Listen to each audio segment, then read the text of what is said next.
What's up, guys?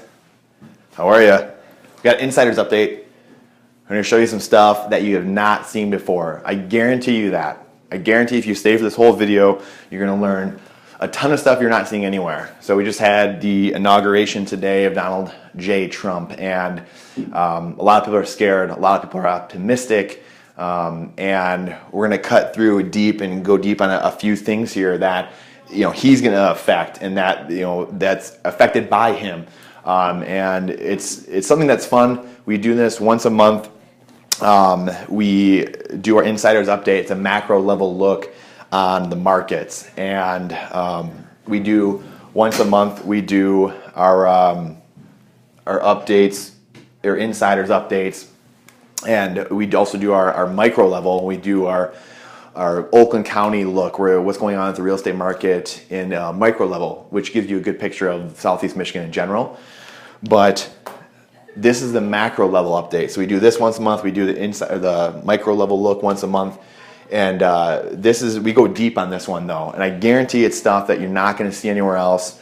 And I'm Brandon Gentili, the CEO and the founder of the Legacy Group here at Berkshire Hathaway Home Services. We're based in Oakland County, Michigan, and we have a budding team, an awesome team, a group of just awesome people, and we're super excited about what we've got going on this year and the success we've had in the last few years, and what we have coming up is just awesome. And things like this are things that we're super pumped to do for all of you, and to get this out there and to go deep and raise the level of discourse, as I'm always talking about in all these videos.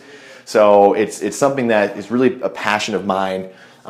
It's nice because in real estate you can kind of talk about everything. You can talk about the global economy, and because it really affects all of us. It affects my job, the business. It affects everyone's lives, because it's really your livelihood. A lot of it's tied up into real estate, right? Your homes or investment properties, whatever it may be. So again, this is something once a month. If you want to go deep, if you want to know what's going on in the global markets, I suggest, please, share it, turn on the notifications. Do me a great favor. We spend a lot of time. I spend countless hours. I think I said it last month, but to the detriment of my own health, I spend, an ungodly amount of time researching stuff and looking at stuff and analyzing graphs and charts and you name it. And it's really a passion of mine. So it's something that's fun for me, but I also spend a ton of time doing it. A lot of my team spends a ton of time helping me do it as well. And it's something that, like I said, I want to give back and provide value to people. But please, share it, like it, tag people in the post that might get something from it, or might be interested in the same type of thing. They're interested in the macro market and things like that, the high level 30,000 foot view of stuff. And but please, if you're interested, turn on the notifications, because we're gonna be doing this stuff. We're gonna be starting to do video every day, basically, and a couple of these deep ones a month. So, and some of the other videos weekly are gonna go fairly deep as well, and really touch on some different stuff that I guarantee you people are not talking about anywhere. You're not gonna hear it in the media. You're not gonna hear it in the mainstream media. You're not gonna hear it, on most blogs or whatever. You're not gonna hear it at the dinner table. It's just stuff that people don't talk about a lot. And a long time ago, I just, kind of looked at everything and just said, wow, this is, we're being lied to. There's a lot of stuff that's just, being covered up and being lied to. And if you go back and watch the December Insiders Update, it talks about a lot of the stuff, that we're not being told. The Fed, we're going to talk about the Fed here quick too, but a lot of stuff you're not told, and we're not told about growing up or, at any time in life. It's something that we all need to kind of take into consideration, really. So, and by the way, a good book about the Federal Reserve. If anyone's wondering about the Federal Reserve, I know it's a really fun topic, but The Creature from Jekyll Island by G. Edward Griffin, awesome book. Kind of explains, a thick book, but it's an awesome book that explains the Federal Reserve and what happens, and how it came about, how they made it. It's mind-blowing. It'll just it'll completely rewire your brain and blow your mind. I guarantee you that. So you want a good read, that's a good read. It'll really open your eyes on stuff. And that's one of the books that really got me into all this. That's one of the books that just opened up my mind and really got me thinking, like, wow, we're not being told this and what this really is. What else are we not being told? Then it just kind of started, me down the rabbit hole. And what else can I find? You start finding things. And it's scary at first. And these videos aren't meant to scare people, but they're just meant to enlighten people and know, hey, this is what we're working with. You know, that's all it's about. You know, education, plus action is power. So, but you got to know it. You know, half the battle is knowing it and knowing what to look for, right, and being able to take action on it. So, the Fed. I'm going to read some stuff actually from Forbes. We have, one of the recent Forbes articles in one of the Forbes magazines talks, a bit about the bond situation and the Fed, the bonds, things like that. There's some quotes here from there. Obsession of the Federal Reserve and other central banks with keeping interest rates at extremely low levels has grossly inflated both the government and the value of both government and high-grade corporate bonds and sets up fixed income investors for potential disaster. The 30-year U.S. Treasury currently yields 3%, but for investors in the 40% income tax bracket, the net yield becomes 1.76, and even with very low inflation of 1.8, that's almost a negligible annual real return on capital. So, and he goes on to say down here also, your odds of making money in casino are certainly no worse than they are in the long-term treasury market. So it's scary. Because a lot of people have, I don't even have it written up here, but we kind of touched on it last time too. Just, the CalPERS and some of the big pension funds, just the things like CalPERS, they expect a 7% return, with what they're getting for their pension funds. And they're getting like 0.9%. Well, how is that going to benefit anyone down the road here? Is anyone going to have any money for retirement? So that's where I really want people to start thinking outside the box and really start thinking, where do we need to go? Where do we need to be? What needs to happen, in order to, survive, really. And it's again, it's not, I say that because it's a term that kind of gets people's attention, but it's really how do I keep this way of life and help sustain my family, and this is why it interests me so much, and but it's a huge problem. It's a huge problem. What the Fed's doing, them just printing money, the Keynesian way of life, and that's really where all the central banks are at right now. Central banks are just printing money like crazy, and it's going to be an interesting end game here. That's for dang sure. We have another one here in Forbes. The same guy, he's talking about same stuff, pension plans. There are a total of 1,260 public companies in the U.S. that have reported pension data. Of these, 95% are underfunded. Of the pension plans that reported, 95% are underfunded. I mean, take a step back, and what does that mean? They're underfunded. That means they don't have the money that they're supposed to, that they are supposed to pay people out when they retire. That's mind-blowing. The average underfunded plan has a ratio of assets to liabilities equal to 69%. A similar pattern is seen in the underfunding of municipal and state pension funds.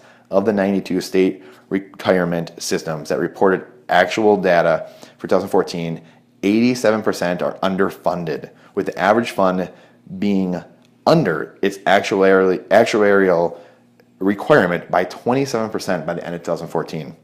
If this damaging Fed policy continues, the U.S. government may have to provide pension and IRA owners with some means of support at a cost that would probably run into the trillions, taking down the dollar in the process as bond buyers lose faith in the currency.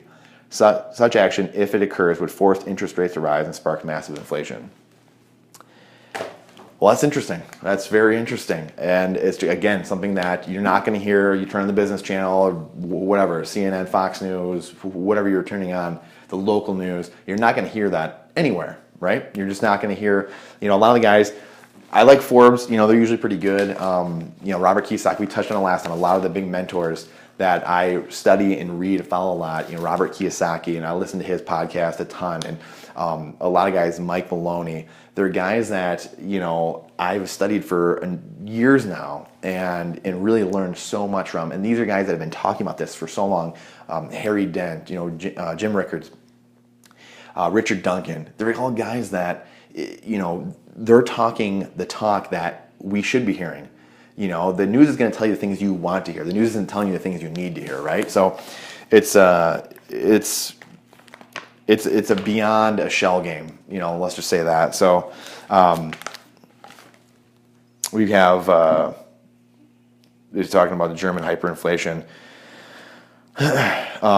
the important point is that higher stock prices follow the German hyperinflation and currency debacles in Brazil and Argentina. He goes into saying that, you know, going into things, it's just interesting. This is why I like Forbes and I don't like them. Forbes is, you know, he talks about stocks. You know, he's like, well, hey, just get into stocks. Well, you know, this video is for people that, and that's fine. If people want to go into stocks, people want to really not pay attention to what's going on, that's fine. This video is not for them. That's totally fine. To each his own, right? But this is for people who are serious about, you know, keeping their money, making more money, and, you know, they're suggesting to go into stocks. Well, why would I go into stocks when, you know, or paper assets, stocks, bonds, mutual funds, CDs, when I'm losing money every month? You know, in a lot of places around the world, they have negative interest rates. You're losing money. You're paying the bank to save your money. Or I'm saving my money right now and I'm getting nothing in return. Very little in return. You know, or a 401k. I mean, we have right here a 401k. This is a great book, Andy Tanner, 401 Chaos. You know, a 401k is, you know, the people that you're saving your money with, or, you know, keeping your money with, they take no risk and they're making most of the money. You know, with fees and all the fees. You don't even know all the fees that are in there. You couldn't even find all the fees in there if you wanted to, even if you tried. And they're making everything. You take all the risk. You pay the fees and the penalties if you take it out early withdrawal, and you take all the risk. And they don't take any risk. And they stuff on my personal channel. I'm Brandon Gentile, my personal Facebook as well. You know, our legacy group channel, the team, the business. We're going to be just doing a lot more of the in-depth stuff on our channel. And this is something, like I said, this is something where you have to go, you know, I know most realtors don't do this. This isn't, you know, this isn't most realtors are, you know, I don't know, whatever, it doesn't matter. They, you know, they're not doing these in-depth things and telling you really where is the market going and what to look for. Not only that, I can't tell you where the market's going and I can't tell you what to do. I can only tell you to get educated. I can tell you some stuff and kind of enlighten you, but I can't be the one to say, hey, do this or do that. You know, I have some of my own thoughts. You know, right here at the end, I have written, you know, what are some of the things that an older person can do and a younger person can do? Because I have things like, you know, what happens, you know, it's hard for young people to save for a house right now because rent's so high, you know, and there's very little inventory out there. So it's very hard to buy a home. So people are having to rent more and they're not being able to save up money. So what happens to them? How does that affect everything? You know, and that's where, you know, right now, like I was just touching on before, the stock market is at all-time highs. We all know to buy low and sell high. Everyone knows that. Everyone knows to buy low and sell high. But very few people do it. Very few people. And I get it. It's, you know, you have to have cash available and you have to have stuff available in order to invest at the appropriate times. But for the most part, you have people that are jumping into the stock market. You have a lot of people jumping in the stock market right now and it's at all-time highs. Well, does that make sense? You know, does that make sense to jump into something when it's at its peak, when it's, you know, breaking records? And, you know, I just heard something on the other day. It was one of the business networks. I don't even remember which one it was. And they're talking like, oh, it's great. You know, it's going to cruise right on past 20,000. It's going to keep on going for the foreseeable future. Yeah, I mean, I wholeheartedly disagree with that. So, you know, at some point, you know, what goes up must come down. We have a recession / depression, but we have a recession every 7 to 9 years, and we're in the 8th, 9th year right now since our last recession. So again, do the math, you know, think critically, and don't take, you know, an industry who is getting paid to feed you what you want. Don't take that to heart. You know, take it with a grain of salt instead, and it's really gonna help, because it's a shell game, you know, and it pains me. I mean, people ask me about this a lot. They know I'm passionate about it, and it pains me to see so many people that are, you know, looking for places to go, because they really realize that media is not this. I mean, if this election proved anything, it proved that the media is not on the people's side. You know, a lot of politicians are not on the media side, and a lot of politicians are not on the people's side, and a lot of the media is not on the people's side. So you just have to be so careful, extremely careful. But again, another thing with Trump, you know, he said some stuff during his inaugural address today. He said some stuff during the inaugural that could, you know, spark some tension with other countries. You know, what are your thoughts on that? what do you think is going to happen? What are your thoughts on that? And you have to kind of look like, what's he going to do? What are some things that we have to think about in terms of what he's saying, and how could that affect us? If he wants to do tariffs, well, that's something I don't really agree with, doing tariffs, and that's going to increase, price. That's going to make it harder for exports, and how are other countries going to be affected? It's just, there's always the pros and cons, right? And you always have to be like, okay, what's this going to do, and what's this not going to do? What is the pro, what's the con? So it's beyond interesting. And again, that's why I'm so passionate about it. But for the most of us, this all we can do is this: we can prepare. All right? It's just like being prepared for a recession is just like being prepared for a disaster, a natural disaster, being prepared for the lights going out, whatever it may be. So we the Fed, everyone is printing money like crazy. Central banks printing money like crazy, devaluing the dollar. It's the sneaky tax, they call it. So your dollar is worth less and less and less. There's a quote in here somewhere. I got to find it actually. They have.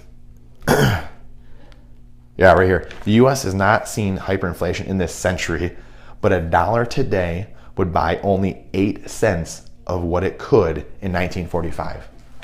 So they're devaluing the dollar, so they can print more of it and more of it. So there's more out there. And again, it's just like the housing inventory. It's supply and demand. There's more dollars out there, so the value of it goes down. So when you know that, when you can see that, and then that correlation, then you can start to see what they're doing. And it's the sneaky tax. So that's why you hear like, oh, my parents, my grandparents, or whoever it may be, bought a house for $12,000, 40 years ago or 50 years ago. That's because we printed so much money. In 1971, taken off the gold standard, Nixon took us off the gold standard, and then that really gave them the all clear to print money like crazy into oblivion. So it just devalues the dollar big time. We went through the bonds a bit and the Forbes and stuff like that. Russia and China demo. This is just a little bit interesting, just something I wanted to know. I mean, Russia and China also. The problem, and why I wanted to include them, they're having demographic problems. So a lot of their child policies are not working. They have a lot of issues with what's going on there, and not having enough of one gender and too much of another, so they're having real issues there with their population and what's going on, and a lot of stuff at China, they misreport. Notoriously, they both misreport their numbers a lot, and they don't have the growth that they say they did, and things like that. So how does that affect? And the reason that affects us is we're global now. We're in a global economy. We're so interconnected now that even when they do poorly or they're not doing it as well, that hurts us. So, and it does, everything is just so interconnected, and that's where, getting into it deep and how do things relate, and the dollar and the yen and all these different things, that's what really will, you start to see the writing on the wall and start to kind of solve the puzzle in a way. It's really a big puzzle. 401k, like I said, this is a great book. I mean, that's one book I could recommend probably to anybody, and that they should read it, because most people are in a 401k. And this is, I wouldn't do it justice explaining all of it. It's not a big book. Just read it. It's awesome. I promise you. Like I said in the beginning, you're not going to find, the information you're going to find here is not information you're going to find anywhere. So that's why I think you should watch this, and that's why I hope you share it and you turn on the notifications, and you get something out of it. It's an awesome book, and it just goes through the 401k and how it's stacked against you. All the people running it are making the money. They're taking no risk. You're taking all the risk. So, and you're taxed on it. So read that. That is awesome. And like I said, it's not for everybody. Most people might be fine with it. That's great, but at least right?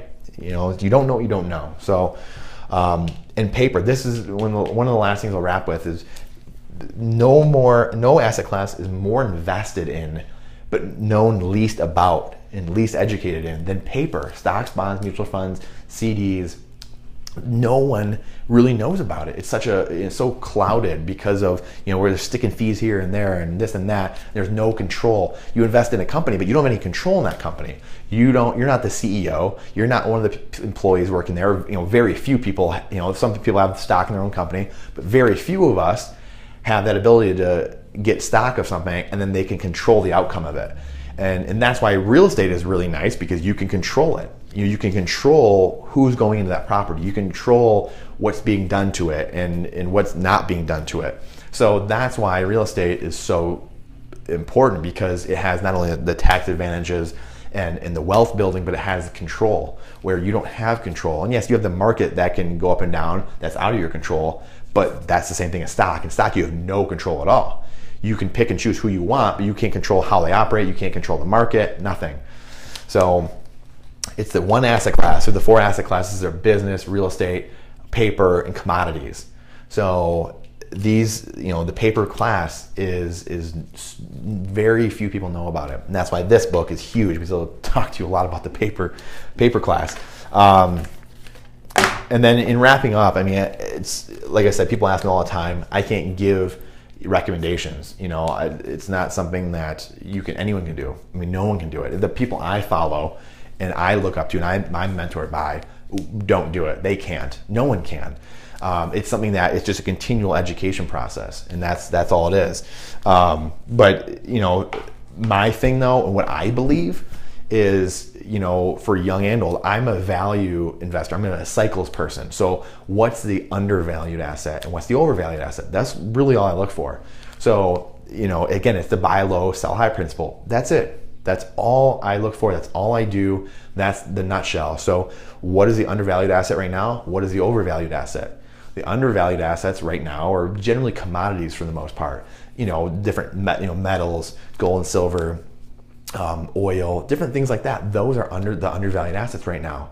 The overvalued assets are stocks, and real estate's getting there. It's starting. The prices have risen so much over the last number of years. So it's great for sellers. Sellers are loving it right now, because anyone looking to sell a house is making good money on it, or at least back, from where they were before, the last few years and after the recession. But stocks are really overvalued. And the way you can kind of see that stuff is you can kind of chart stuff. You can, divide the shares of the Dow to the ounces of gold it takes, to buy, how many ounces of gold it take to buy one share of the Dow, and things like that. You can measure those ratios and plot them over the years and see where they kind of take you.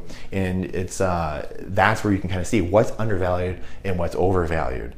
So that's why I'm a value investor. I'm a cycles person. I want to go. I want to, but I would think most people would. They would want to go into the undervalued asset class and then ride it up, and then jump out of the top, and then buy into the undervalued class again. And it's a constant. It's constantly doing this, and you want to keep jumping out.